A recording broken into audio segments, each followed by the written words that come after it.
Hello, hello, hello, everybody. Welcome to Carlie's Couch. Dun, dun, dun, dun. I'm back and I have a tan. I miss y'all and I am so excited about today's episode. As we know, this weekend is Valentine's Day and people always focus on loving other people. However, if you know me or anything about me, self love is the best love. Shout out to all the people who focus on that. And today we're going to talk about how to date yourself. I think that is really important and can lead to deeper discussions on self intimacy and devotion to oneself. But today we're specifically talking about the importance of spending time with yourself and ways to deepen that. Often we date partners and crushes and we can plan elaborate trips for the girls and for our families, but oftentimes we do not do that for ourselves. So today I'm going to talk about some ways you can do that. The first thing I'm going to start with is that errands do not count. So if you think, oh my God, I do all this amazing stuff for myself, but it's going to your tailor, going to the gym, which is important. Don't get me wrong. I love that you are doing your doctor's appointments and doing all the things you need to do. However, that is not a date. That is not a date. That is not a date. So errands do not count. So think about other ways that you love on yourself and take yourself out and things that you do with yourself as we continue through this. If I miss anything, which inevitably I will, I want to hear how you like to date yourself. What are some things you do? What are some things you've maybe seen other people do that we can implement?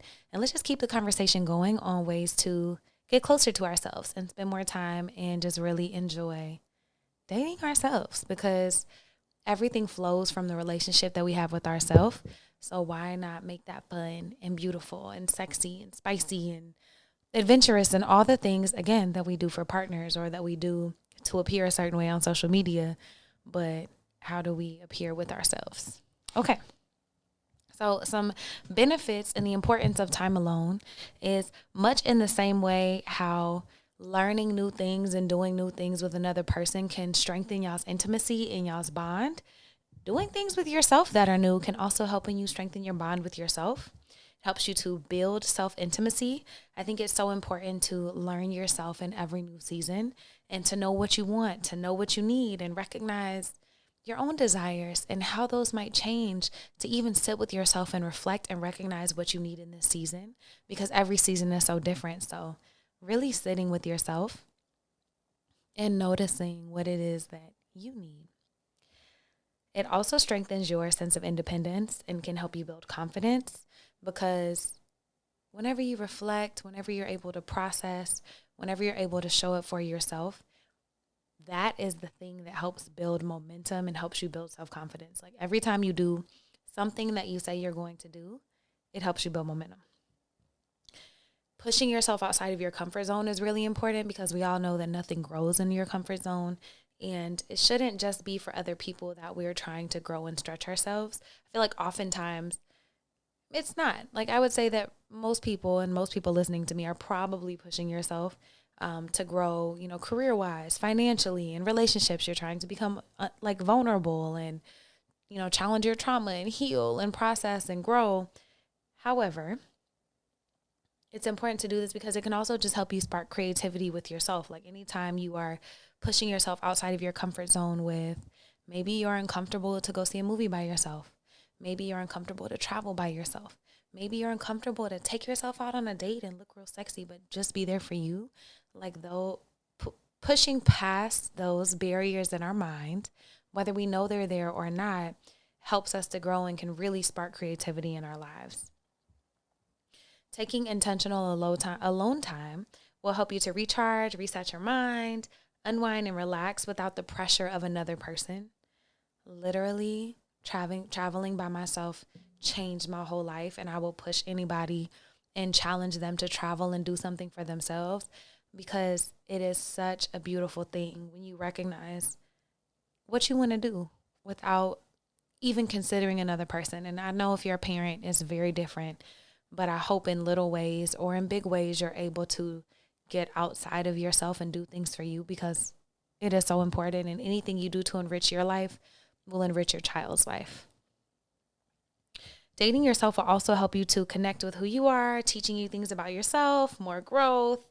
Not to mention you can just do whatever the hell that you want. Like going back to that, like literally eating whatever you want, girl dinner, boy dinner, no dinner, big dinner. Maybe you love a type of food that nobody else in your family or nobody else in your friends or your partner doesn't enjoy. And you could just go have that sushi buffet by yourself, which if you know where a good sushi buffet is, let me know. There used to be one in San Diego, but haven't seen one in a long time. I think it's important to remember that you are declaring to yourself in the world that you are taking care of yourself by how you show up for yourself. So let me say that in a different way. You know how you show up for yourself. If you always make a date for yourself and then you cancel, you flake on yourself. If you always say you're going to do something for yourself and you don't, you flake and you are not trustworthy to yourself. If you always put aside time to do something that you love, but it never gets done, what are you telling yourself? Like, how are you spending time with yourself? And what does that tell yourself? It's telling, if you make all these plans, if you say you want to do all these things, but you're not actually doing them and you're not showing up for you, you're telling yourself that I'm not worthy, that work is more important, that my friends are more important, that everything else in the world is more important. If you don't like to spend money on yourself, but you'll spend it on a date, you're telling yourself you're not worth that money, that everybody else is more important. And again, I understand that this is different with kids. Obviously, they should be taken care of first because they ain't asked to be here.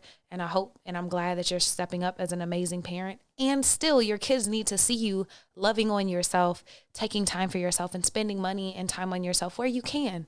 I ain't saying go buy 3 Chanel bags, but I'm saying, you know, you can show up for yourself and tell them like, hey, I really want this bag. I'm saving up for it by doing these things. Not getting coffee outside, even though I like to do that.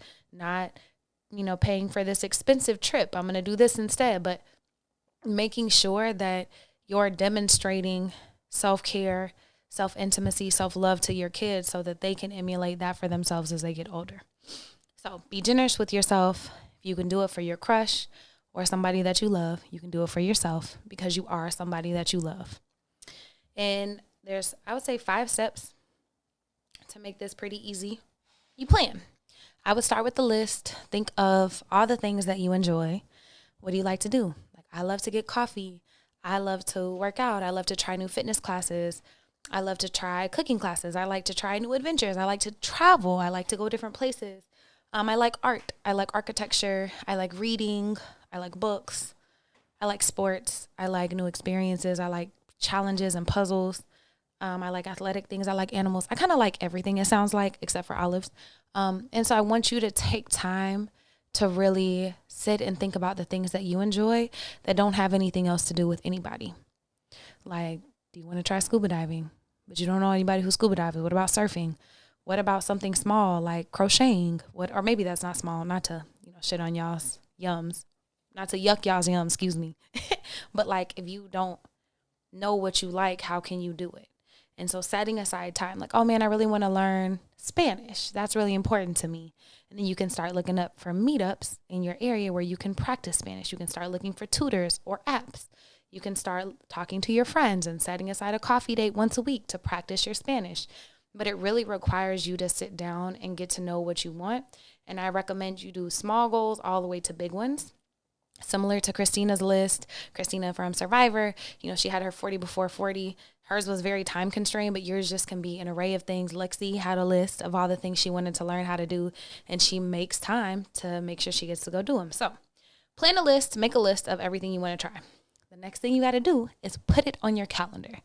And don't put it on your calendar and then keep kicking the can down the road. Put it on your calendar and make it a non-negotiable thing for you to show up for yourself. And another way you can do that is to buy the ticket, to purchase the dress, to do whatever the thing is, like buy it so that you're bought in. And also so there's a little bit of pain if you don't go. Like, oh man, I wanted to go to this perfume making class. I spent $150 on the ticket. Oh, now I'm so tired and I don't want to go, but I spent $150, so I'm going to go, Okay, so plan, set a time, and then make sure you get ready. And I don't mean like all my athleisure girlies and boys. Like, okay, it's cool to be cute in athleisure, but like, also, what does it feel like to dress up in something that feels good for you, where you feel confident, where you feel seen? Like maybe you pick something from your closet that you have been waiting to wear for a special occasion. Like dating yourself is a special occasion. So why don't you pull that out the closet and get dressed up for yourself? That's where sexiness starts. That's where foreplay starts. That's where everything starts with you, and you are so worth it. So make sure that you are taking time to look good for yourself, because then you feel better. You feel more confident. You feel more sexy. You feel more bought in. You feel more ready to be wherever it is that you're trying to go for yourself. Okay, so plan. Set a time. You're going to get ready, feel real good, smell real good, look real good. And then I want you to enjoy. That's the fourth one, because it's so easy to be there and be inundated with thoughts about being somewhere else, with getting there and then being stressed. Like, I understand if you have social anxiety, and I'll get to that if you need a couple of tips on ways to start to try to build up that muscle of doing things solo dolo. But it's really important that, you have a good time and that you're fully present. Like, if you have a partner, that's great. They can not talk to you for an hour, for 45 minutes. If you have kids, like maybe you check in halfway with the babysitter or your partner or whomever, your mama, and then you just enjoy the rest of the time and trust that everything is taken care of. Obviously, if there's emergencies, you'll need to make another plan. However, make a plan and make sure you block out that time for yourself. And that goes into my fifth tip, which I think is kind of inherent with my fourth tip. So enjoy, but also be present. Like, don't spend this whole dinner with yourself or this restaurant you've been wanting to try on your phone, on Instagram, on something else. Like, be present. People watch. If you do get social anxiety, maybe you take a book, a little journal. Maybe you take some writing, like take some time and just write.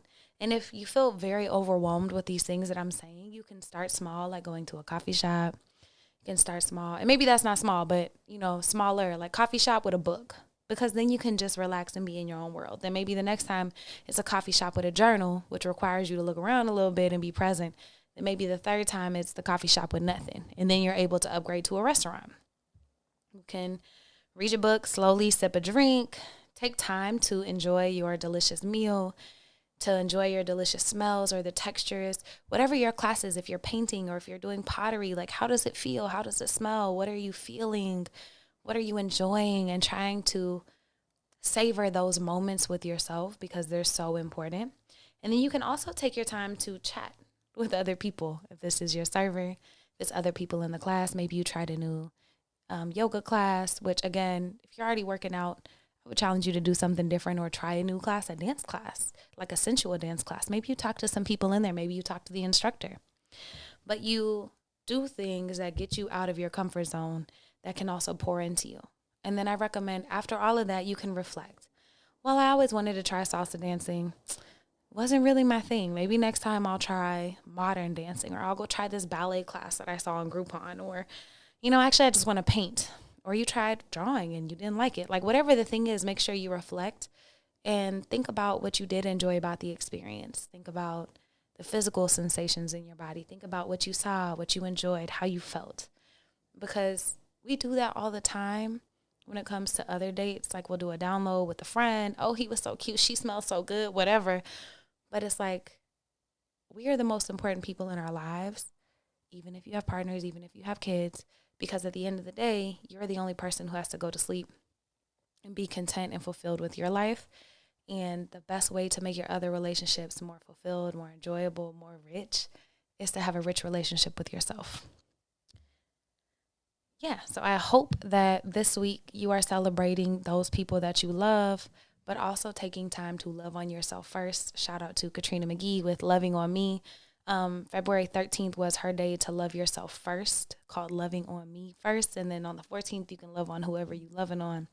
But I hope you're doing that every day and taking intentional time to do whatever it is that fills your cup, that brings you joy, that makes you smile, that gets you out of your comfort zone, and that really gets you in touch with yourself, because you are so worthy. You are so, so, so worthy. And I hope if you take anything from this episode, you take that you're worthy, that you deserve love, that you deserve peace, that you are worthy of rich relationships and amazing experiences, and that the power to do that is all within you. I'll see y'all next week on Carlie's Couch. Hit me up. Let me know if you have any questions, if you have any recommendations for dating yourself, things that you've done, places that you've enjoyed, or anything else you want to share. Hit me at Carlie's Couch on TikTok, Instagram, YouTube, email, our website, or my website, I guess. Hit us up. Bye, y'all.